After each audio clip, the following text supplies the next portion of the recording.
సమగ్ర శిక్ష విధి విధానాల్లో ఒక క్లాజ్ ఉంది సార్.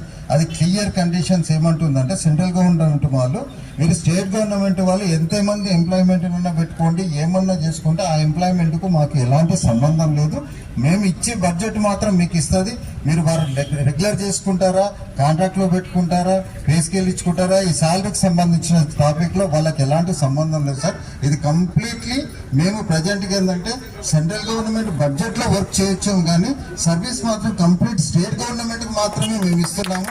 తర్వాత స్టేట్ గవర్నమెంట్ మాత్రమే మమ్మల్ని అపాయింట్ చేసుకుంది, స్టేట్ గవర్నమెంట్ మాత్రమే మమ్మల్ని రెగ్యులర్ చేసే అవకాశాలు ఉన్నాయి. కాబట్టి దయచేసి ఈ విషయాన్ని ఒక్కసారి మీరు మన గౌరవ సీఎం గారు కూడా మీరు దృష్టిలో ఉంచుకోవాల్సిందిగా కోరుతున్నాం సార్.